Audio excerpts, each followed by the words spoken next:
Assalamualaikum warahmatullahi wabarakatuh. Kembali berjumpa dengan saya Arsun Arif dari Forum News Network. Hari ini Jumat tanggal 26 Maret 2021 di Pengadilan Negeri Jakarta Timur akan digelar persidangan secara langsung, persidangan offline yang akan menghadirkan mantan Imam Besar Habib Rizik Syihab. Proses pengadilan ini banyak sekali ditunggu oleh publik. Saya kira tidak hanya publik di dalam negeri, tetapi juga publik di luar negeri. Karena pengadilan ini memang sangat menyedot perhatian, bukan hanya karena kasusnya yang menarik, kasusnya yang unik, tetapi juga pelaksanaan persidangan. Seperti kita ketahui, saat ini Habib Rizik Syihab dihadapkan dengan 3 kasus, yakni pertama pelanggaran kerumunan di Petamburan, pelanggaran kerumunan di Megamendung, dan kemudian dianggap menyembunyikan hasil dari swab di Rumah Sakit Umi Bogor. Dengan dibawanya kasus ini ke pengadilan saja sudah banyak mendapat sorotan. Mengapa kasus yang harusnya bisa diselesaikan dengan denda ataupun tindak pidana ringan kemudian bergulir menjadi pidana. Dan selain itu yang banyak mendapat sorotan adalah pelaksanaan peradilan yang dilaksanakan secara online atau menggunakan saluran Zoom via internet. Dan inilah yang berkali-kali ditentang oleh Habib Rizik Syihab. Seperti kita ketahui, Majelis Hakim dan Jaksa berkali-kali menolak untuk melaksanakan sidang secara offline. Tetapi Habib Rizik Syihab dan para pengacaranya tetap bersikeras, bersikukuh, dan bahkan sampai pernah melakukan aksi walkout. Coba kita ikuti perdebatan-perdebatan yang berlangsung sebelum hakim menetapkan akan dilaksanakan secara offline. Saya siap mendengarkan dakwaan jaksa penuntut umum di dalam ruang sidang, bukan di ruang Mabes Polri. Saya mendengarkan dakwaan 3 jam, 5 jam, 7 jam, 8 jam. Saya siap untuk mendengarkan dakwaan jaksa. Tapi hadirkan saya dalam ruang sidang pengadilan. Saya akan ikuti seluruh rangkaian pengadilan dari awal sampai akhir dengan tertib, dengan disiplin. Mohon izin majelis, dalam persidangan sesuai Perma nomor 4 tahun 2020, tempat terdakwa ditahan juga termasuk ruang persidangan. Terima kasih majelis. Ya, jadi gitu Habib ya. Itu ya disampaikan keberatan dari jaksa, memang ada dasarnya itu. Ada peraturan Mahkamah Agung mengenai sidang online ini. Jadi tidak ada alasan kita tidak sidang Habib. Hanya saya sayangkan sekali yang disayangkan Habib, karena yang rugi adalah Habib sendiri kalau tidak mengikuti persidangan ini. Itulah yang ingin saya sampaikan, itu yang ingin saya katakan sama Habib sekarang ini. Baik majelis hakim, kalau memang harus dipaksaan sidang online, silakan majelis hakim yang mulia melanjutkan sidang ini bersama jaksa tanpa kehadiran saya dan bersama pengacara. Saya ikhlas, saya ridho, saya tunggu vonisnya. Berapapun yang ditetapkan, saya ridho. Jadi saya tidak pernah mendapatkan keadilan kalau sidangnya melalui online. Saya tidak menentang sidang. Silakan Tuan Hakim dengan jaksa melanjutkan sidangnya. Saya permisi, saya tidak akan pernah mau mengikuti sidang online. Tapi kalau sidang offline, saya siap ikut dari awal sampai akhir dengan tertib, dengan disiplin. Saya akan ikuti semua peraturan karena itu amanatku, hak 152 dan 154. Mohon izin majelis hakim, sebagaimana permintaan daripada terdakwa bahwa Perma nomor 4 tahun 2020 adalah mempunyai kekuatan hukum dan juridis yang kuat, karena Mahkamah Agung mempunyai kewenangan tersebut untuk mengeluarkan peraturan dalam mengatur persidangan. Dengan demikian, kami memohon kepada majelis hakim, karena terdakwa dapat dikategorikan telah membuat kegaduhan di ruangan persidangan yang sudah berdiri terdakwa tersebut di ruangan persidangan Baris Krim Polri, maka kami mohon untuk diterapkan pasal 107 dalam KUHP supaya mengeluarkan terdakwa dari ruang sidang dan melanjutkan persidangan ini. Sebentar dulu. Saya menjelaskan sama Habib. Habib ini dulu Habib. Tolong dulu ya, dengarkan dulu. Ini adalah kesempatan yang terbaik untuk Habib mencari keadilan. Makanya saya berharap Habib ini bisa mengikuti persidangan. Karena itu tadi, meskipun Habib juga tidak ada duduk di ruang persidangan ini, itu tetap sidang akan jalan. Mengenai keinginan Habib untuk dihadirkan secara langsung di persidangan ini, kami tidak bisa terima. Kami mohon maaf, itu undang-undangnya tegas itu. Ada undang tegas, nggak bisa kita melakukan persidangan di sini karena itu akan memancing kerumunan massa. Habib ini banyak simpatisan di sini, banyak simpatisan di luar. Ketika Habib datang di sini, itu akan terjadi kerumunan yang sangat besar di luar itu. Dan ini tidak akan mengurangi nilai persidangan kita, karena ini audionya, audio visual, ini sudah dibenahi 2 hari kemarin itu. Kalau kemarin alasan Habib yang menunjukkan audio visual kami terima, makanya sidang langsung kami tunda hari Jumat ini, karena memang alasan video audio visual tidak bagus. Nah sekarang kami sudah membenahi semua audio visual, baik jaringan yang ada di sini maupun yang ada di situ sudah di-connect dengan baik. Ini kan terkoneksi dengan baik ini. Maaf Majelis Hakim, kemarin seminggu yang lalu kita sama tahu para koruptor Joko Chandra, Jaksa Pinangki, Irjen Napoleon Bonaparte bisa hadir dalam ruang sidang. Kenapa saya tidak bisa?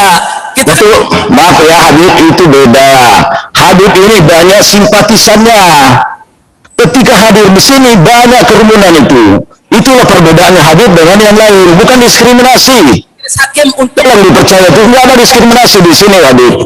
Hanya masalah keadaan yang kita lihat, ini akan terjadi kerumunan massa, sehingga nggak mungkin dilakukan Habib hadir di sini langsung. Itu anunya Habib, permasalahannya. Ini kan sekarang kita bicara sudah terang, langsung respon. Ini bagus sekali audio visual sekarang ini. Jadi tolong Habib dimengerti untuk kepentingan Habib sendiri ini. Ya, jadi atau tolong duduk dulu lah, karena kalau dalam keadaan emosi kita tidak bisa berpikir secara jernih. Tolonglah Habib duduk supaya bisa berpikir dengan tenang, berpikir dengan jernih, ya, untuk mengikuti proses persidangan ini. Surat ke silakan duduk dulu Habib. Ke Majelis Hakim untuk bisa dipertimbangkan. Kalau alasannya ada kerumunan massa yang begitu banyak, saya siap untuk bantu Majelis Hakim. Saya siap bantu.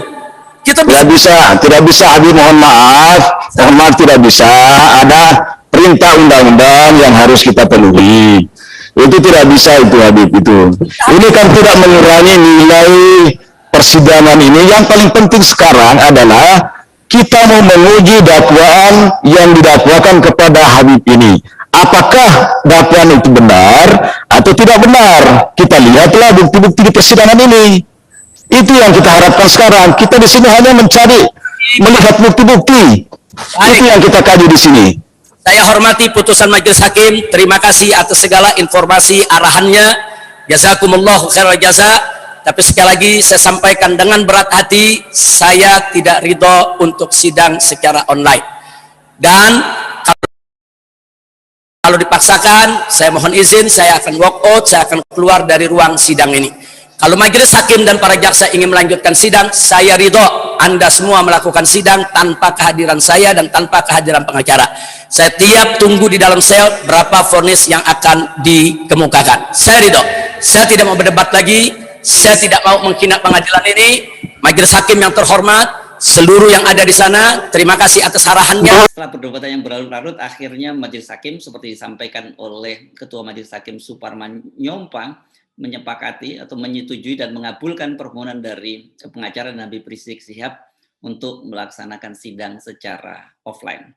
Penetapan nomor 206/Pitsus/2021/PN Jakarta Timur. Demi keadilan berdasarkan ketuhanan Yang Maha Esa.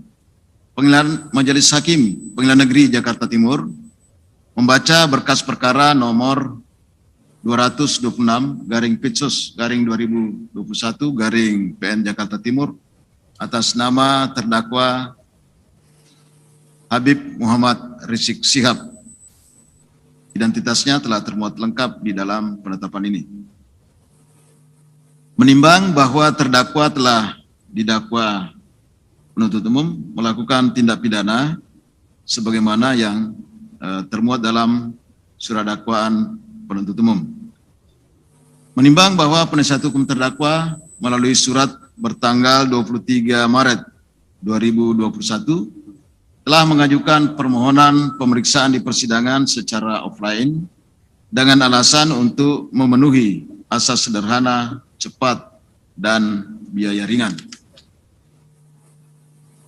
Menimbang bahwa Majelis Hakim telah menetapkan pemeriksaan perkara nomor 226 /Pitsus/2021 PN Jakarta Timur tanggal 10 Maret 2021 dilakukan dengan online. Menimbang bahwa setelah dilakukan persidangan secara online, ternyata ada hambatan dalam persidangan seperti gangguan signal internet dan terdakwa merasa tidak dapat berkomunikasi dengan baik dalam persidangan karena tidak bertatap muka langsung dengan pihak-pihak dalam persidangan. Menimbang bahwa majelis hakim diberi waktu yang sangat terbatas untuk mengadili dan menyelesaikan perkara ini, karena itu agar pemeriksaan perkara dalam persidangan dapat berjalan lancar, maka permohonan penasihat hukum terdakwa agar persidangan secara offline dapat dikabulkan. Memperhatikan ketentuan pasal 152 ayat 2, pasal 153 ayat 2 huruf A KUHP menetapkan, mengabulkan permohonan pemohon. 2. Mencabut kembali penetapan nomor 226/Pitsus/2021 Jakarta Timur tanggal 10 Maret 2021 tentang penetapan sidang secara online. 3. Memerintahkan penuntut umum untuk menghadirkan terdakwa dalam persidangan pada setiap hari sidang. 4. Memerintahkan agar salinan penetapan ini segera disampaikan kepada terdakwa, penasihat hukumnya, keluarganya, Kejaksaan Negeri Jakarta Timur, dan Rumah Tahanan Negara. 5. Apabila pemohon melanggar pernyataan pada surat jaminan tanggal 23 Maret 2021, maka penetapan ini ditinjau kembali. Ditetapkan di Jakarta Timur pada tanggal 23 Maret 2021, majelis hakim tersebut. Yang perlu saya review kembali bahwa ada 3 kasus dan kemudian disidangkan oleh 2 majelis hakim yang berbeda. Jadi kasus kerumunan di Petamburan dan di Megamendung disidang oleh majelis hakim yang diketuai oleh Suparman Nyompa. Sementara untuk swab di Rumah Sakit Umi dipimpin oleh Hakim Ketua Hatwanto. Tetapi dari keputusan Hakim Suparman Nyompa, rupanya semua yang berkaitan dengan proses pengadilan terhadap Habib Rizik Syihab dan kawan-kawan ini akan dilaksanakan secara offline. Tentu saja peradilan kali ini akan sangat ditunggu-tunggu, dan seperti dikatakan oleh Habib Rizik Syihab sebelumnya, mengapa dia ngotot untuk melaksanakan secara offline, karena dia akan menanggung akibatnya dari proses peradilan itu. Karena itu menurut dia perlu langsung hadir berhadapan dengan para hakim, jaksa, dan juga nanti saksi-saksi yang akan dikonfrontasi bersama dengan dia. Majelis hakim yang paling menanggung segala akibatnya adalah terdakwa. Jadi saya mohon betul agar kemaslahatan terdakwa harus betul-betul menjadi pertimbangan utama bagi majelis hakim, begitu juga bagi jaksa penuntut umum. Karena apapun yang terjadi di persidangan ini, dari mulai saat ini sampai vonis nanti, itu saya selaku terdakwa yang akan menanggungnya dan yang akan menjalaninya. Karena itu sekali lagi saya mohon dengan kerendahan hati kepada majelis hakim yang mulia, sebagaimana tadi disampaikan oleh pengacara kami, agar melalui sidang ini bisa ada penetapan, agar sidang-sidang ke depan dilakukan secara offline. Nah, kalau ini bisa dilakukan, insya Allah saya bersama pengacara akan mengikuti sidang dengan tertib, dan kami akan melakukan himbauan-himbauan kepada masyarakat untuk kita bersama-sama menjaga jangan sampai terjadi klaster baru, karena penanggulangan COVID-19 merupakan tanggung jawab kita bersama. Terima kasih majelis hakim. Kita bisa membayangkan seperti apa jalannya persidangan. Kalau kita melihat bagaimana tampilnya Habib Rizik Syihab di berbagai forum, itu kan dia memang betul-betul singa podium dengan retorika yang menarik dan juga basis argumentasi yang kuat. Nah, dalam kasus ini, seperti dikatakan oleh Habib Rizik Syihab sendiri, bahwa ini menyangkut nasib dia. Jadi karena itu dipastikan dia akan all out. Saya tidak bisa membayangkan bagaimana posisi hakim, terutama apalagi jaksa gitu. Karena saya yakin jaksa sendiri mengetahui bahwa kasus ini tidak terlalu kuat. Kasus pelanggaran protokol kesehatan, tapi kemudian bergulir menjadi seolah-olah ini kasus pidana yang sangat berat, dan karena itu Habib Rizik Syihab harus dihabisi. Marilah kita ikuti drama-drama dari Pengadilan Negeri Jakarta Timur. Dan sekali lagi saya ingatkan, ini pengadilan ini mendapat sorotan bukan hanya dari dalam negeri, kalangan internasional juga menyoroti persidangan ini. Selamat mengikuti persidangan. Assalamualaikum warahmatullahi wabarakatuh.